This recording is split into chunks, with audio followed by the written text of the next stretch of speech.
2 দিন গড়িমসির পর অবশেষে ছাত্র জনতার চাপের মুখে সাবেক প্রধানমন্ত্রী শেখ হাসিনার বিরুদ্ধে হত্যা মামলা নিয়েছে রাজধানীর লালবাগ থানা পুলিশ।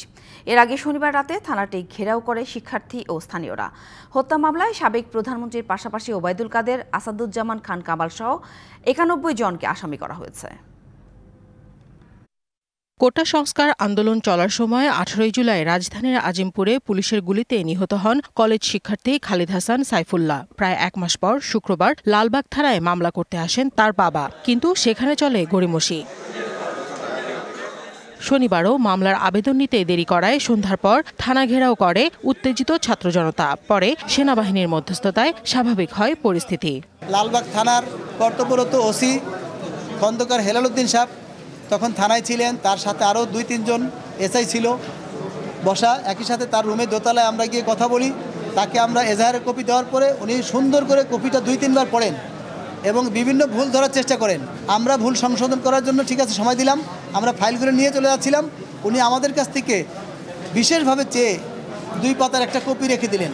বিশ্বমানের থার্মিক্স রড, সালাম স্টিল থার্মিক্স, দেশের একমাত্র থার্মিক্স রড। এজাহারের একটা কপি রেখে দিলেন। এখন অপেক্ষা করতেছি, এখন উনি কেস দেন নাই। উনি বিভিন্নভাবে কালক্ষেপণ করতেছেন, এখন না তখন, তখন না তখন, আমি উপস্থিত নাই। মামলার প্রধান আসামি করা হয়েছে সাবেক প্রধানমন্ত্রী শেখ হাসিনাকে। 91 জনের নাম উল্লেখ করে অজ্ঞাতনামা আসামি করা হয়েছে আরও 150 থেকে 200 জনকে। সাবেক স্বৈরশাসক শেখ হাসিনার নাম আছে, সাবেক প্রধানমন্ত্রী, এবং সাবেক আওয়ামী লীগের সাধারণ সম্পাদক ওবায়দুল কাদেরের নাম আছে। আপনারা জানেন যে 14 দলের যারা উপস্থিত হয়ে ছাত্রদেরকে নিধন করার জন্য তারা গুলির নির্দেশ দিয়েছেন তাদের ওই বৈঠক থেকে, যেখান থেকে গুলির শুরু হয়েছে। 14 দলের এখানে জনাব হাসানুল হক ইনু আছেন, আনোয়ার হোসেন মঞ্জু আছেন, এরপরে এখানে ছাত্রলীগের কমিটি যারা আছেন তারা আছেন, ছাত্রলীগের সভাপতি সাদ্দাম হোসেন আছেন, সেক্রেটারি ইনান আছেন। আমরা 91 জনকে এখানে এজাহারভুক্ত করেছি এবং 120 থেকে 150 জনকে আমরা এখানে অজ্ঞাতনামা আসামি করেছি।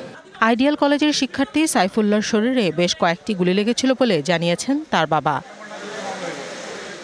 কোহিরিন ফারহানাজ, ডিবিসি নিউজ ডেস্ক।